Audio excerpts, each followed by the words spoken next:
Pakistan are allowing their bases to be used to park Iranian aircraft. I don't trust Pakistan. Iran کا ایک military aircraft Iranian air force RC-130 جو ریکانیسنس کرتا ہے، intelligence gathering کرتا ہے، یہ پاکستان کے پاس کھڑا ہوا ہے نور خان ایئر بیس پہ. If the mediator is allowing reconnaissance aircraft of Iran to be parked in Pakistani air bases, do you think that's consistent with being a fair mediator? ایک طرف پاکستان بات کرتا ہے کہ ہم نیوٹرل آربیٹرز ہیں پیس کے، دوسری طرف ہم ایک ملک کے اسلحے چھپا رہے ہیں اور پتہ نہیں کیا کیا چھپا رہے ہیں. امریکہ کے اندر ایک چیز کو بہت تیزی سے ڈسکس کیا جا رہا ہے. پاکستان نے اصل میں ایران کو اپنی حدود میں فوجی طیارے کھڑے کرنے کی اجازت دی، اور کہاں دی؟ Nur Khan air base Pindi. Back foot پہ کیا جا رہا ہے کہ دیکھو خبریں آ رہی ہیں، تم کیا کر رہے ہو. تو it means this was an assault on Pakistan. یہ پاکستان پہ بہت بڑا حملہ کیا گیا. تو ویڈیوز ریکارڈ کر کے ڈالتے تھے کہ ہمیں ہمارے نام کی وجہ سے، پاکستانی ہونے کی وجہ سے ہمیں یہاں سے نکال دیا گیا. لیکن اب آپ کے سامنے خبر رکھتے ہیں نیو یارک ٹائمز کی. 900 ایسے افراد تک رسائی حاصل کی ہے جن کو حال ہی میں پچھلے 1 ڈیڑھ 2 ہفتے یا 3 ہفتے میں UAE سے ڈپورٹ کیا گیا. اور میں نے جیسے کہ آپ کو بتایا تھا کہ بلا وجہ we are getting involved in speculation. ایک طرف پاکستان بات کرتا ہے کہ ہم نیوٹرل آربیٹرز ہیں پیس کے، دوسری طرف ہم ایک ملک کے اسلحے چھپا رہے ہیں. سو بڑی انٹرسٹنگ بات ہے. ایک چیز کو بہت تیزی سے ڈسکس کیا جا رہا ہے، وہ ہے پاکستان کا کردار. ابھی ڈیولپمنٹ یہ ہوئی ہے کہ US کی یہ سینیٹر ہے Lindsey Graham, who is considered very pro-Israel، اور وہ اس سے پہلے تمام عرب ممالک کو یہ کہتے تھے کہ تم جاؤ اور یہ جو اسرائیل نے ایران پہ حملہ کیا ہے، جا کے آپ بھی ایران پہ حملہ کریں کیونکہ آپ کے اوپر حملے ہو رہے ہیں. یہ سنیے گا وہ امریکن ڈیفense سیکرٹری اور جنرل کین سے کیا بات. In the middle of these negotiations, I don't trust Pakistan as far as I can throw them. If they actually do have Iranian aircraft parked in Pakistan bases to protect Iranian military assets, that tells me we should be looking maybe for somebody else to mediate. No wonder this damn thing is going nowhere. So بڑی interesting بات انہوں نے کی ہے. انہوں نے کہا جی ہمیں کوئی اور ملک چاہیے. ایک تو ظاہری بات ہے they can go for that، اس میں اس چیز سے بھی کوئی ہم وہ نہیں کر سکتے.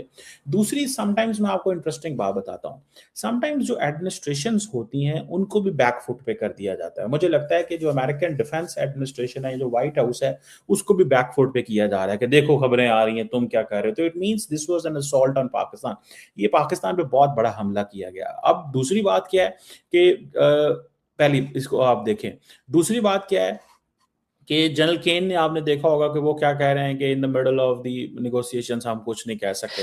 ناظرین، مشرق وسطی میں جنگ کے دوبارہ شروع ہونے کے خطرات ہر گزرتے لمحے بڑھتے جا رہے ہیں، کیونکہ امریکہ اور ایران کے درمیان مذاکرات کا جو سلسلہ پاکستان کی ثالثی کے ذریعے شروع ہوا تھا، اب اس میں 2-3 قسم کے بڑے مسائل سامنے آئے ہیں. ایک تو یہ کہ ایران کی جانب سے جو امریکی تجاویز پر جواب آیا، صدر ٹرمپ نے اس کے بارے میں کہا کہ یہ ایک گاربیج جواب ہے، یعنی یہ بالکل گند ہے، ہم اس کو نہیں ایکسیپٹ کرتے، ہم ان کو مسترد کرتے ہیں. اور آج انہوں نے پھر ایک اور بیان بھی دیا جس کے بعد اب اس بات کے خدشات بڑھ رہے ہیں کہ شاید یہاں پر بہت جلد دوبارہ جنگ شروع ہو جائے. لیکن اس سے پہلے کہ میں اس موضوع کی جانب بڑھوں، سب سے پہلے ذکر آج امریکی ایک نیوز کا ادارہ ہے CBS نیوز، اس نے ایک ایکسکلوسیو خبر شائع کی ہے جس میں کہ بڑے ہی خوفناک قسم کے اور سنسنی خیز دعوے کیے گئے ہیں. اس خبر کے مطابق جب امریکہ اور ایران کے درمیان جب اپریل کے مہینے میں یعنی گزشتہ ماہ سیز فائر کا اعلان ہوا، تو اس کے بعد ایران نے اپنے جو طیارے ہیں، ان کے مختلف ملٹری جہاز جو ہیں، وہ PF بیس نور خان میں وہاں انہوں نے منتقل کر دیے تاکہ ان کو وہاں پر محفوظ رکھا جا سکے. یہ کب ہوا؟ جب اپریل میں امریکہ اور ایران کے درمیان جنگ بندی کا اعلان ہو گیا. کہا جا رہا ہے کہ جو طیارے منتقل کیے گئے پاکستان میں، ان میں RC-130 نامی ایک اسپیشلائزڈ ایرانین ریکانیسنس اور انٹیلیجنس گیدرنگ جہاز بھی شامل ہے جس کو یہاں رکھا گیا. اور اس خبر میں یہ دعویٰ کیا گیا ہے کہ یہ جو ایران نے یہاں جہاز اپنے بھیجے، اس سے ظاہر ہوتا ہے کہ ایران پاکستان پر کتنا زیادہ اعتماد کرتا ہے.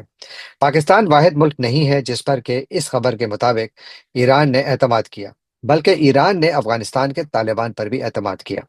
سی بی ایس نیوز کا دعویٰ ہے کہ جب یہ جنگ شروع ہوئی تو اس کے بعد ایران نے اپنے جو ان کی ایک پرائیویٹ ایئر لائن ہے مہان ایئر، وہ تقریباً پی آئی اے کے سائز کی ایئر لائن ہے، کوئی 35-36 جہاز ان کے پاس ہیں۔ انہوں نے کیا کیا کہ انہوں نے اپنے طیارے افغانستان منتقل کر دیے۔ انہوں نے یہ طیارے کابل کے ایئرپورٹ پر منتقل کیے، لیکن جب مارچ میں پاکستان نے افغانستان پر بمباری کی تو اس کے بعد پھر افغان طالبان نے ان طیاروں کو یہاں سے ہرات منتقل کر دیا تاکہ وہاں پر یہ سیف رہیں۔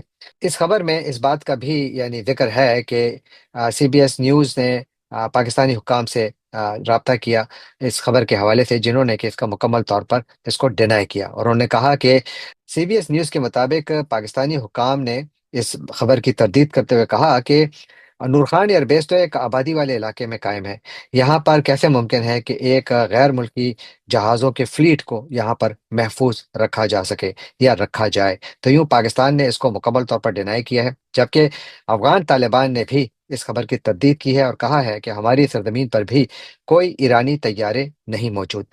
اب یہ خبر ایک ایسے وقت آ رہی ہے کہ جب امریکہ اور ایران کے درمیان ثالثی تو جاری ہے لیکن معاملات بگڑ رہے ہیں۔